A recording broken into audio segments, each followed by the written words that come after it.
It's over. Caitriona Balfe drop a terfu bomb. Tony McGill will divorce her over boyfriend Sam Heughan.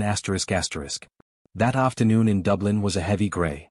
The long clouds seemed to be dyed with winter sadness, making the light seem to retreat from the city. In the corner of the large and quiet living room, Caitriona Balfe stood leaning against the window, her eyes red from lack of sleep and too much thinking. Below, people were still rushing by, unaware that her world was falling into an unprecedented storm. She held her phone tightly in her hand. The screen still displayed the last text message from Tony McGill, her husband of nearly a decade. The words were short but as sharp as a knife. "We need to talk. I can't continue this marriage." No further explanation. No full stop. Just a vague but definitive ending. Caitriona took a deep breath, but her chest still felt tight. She knew this day would come. But she didn't expect it to come so quickly, and so painfully. The shock she couldn't hide.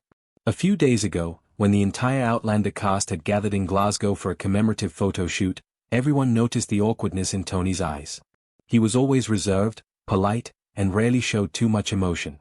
But that day, his face stiffened, his eyes lost every time he caught sight of his wife standing next to Sam Heughan, her closest co-star in life. The cameras buzzed continuously. Sam smiled brightly, his hand resting lightly on Caitriona's back, a habit formed over more than 10 years of collaboration. The gesture was completely harmless, completely routine in showbiz. But for Tony, who had already been holding back so many doubts, it was like the last straw. That night, he quietly left the party early, leaving Caitriona confused and worried. And then the divorce announcement came like a thunderbolt, shattering all the peaceful veneer she had built for her marriage. A painful confession.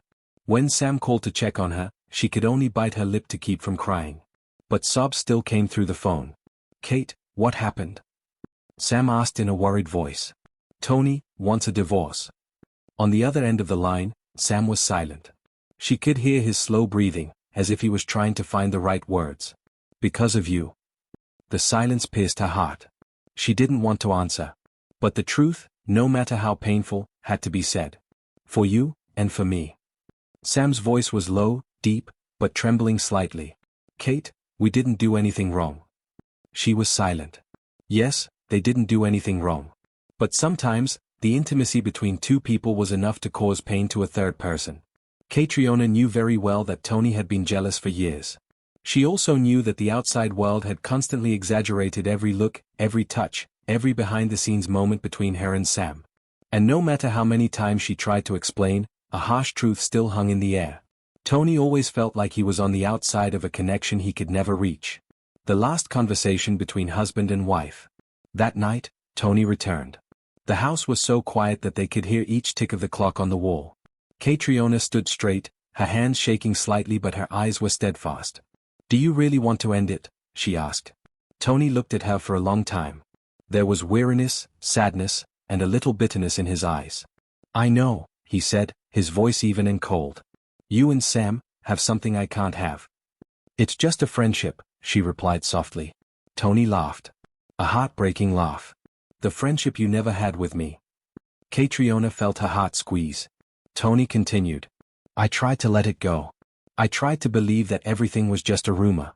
But every year that passed, you grew further away from me. I don't blame you. It's just, I don't want to be the one left behind anymore."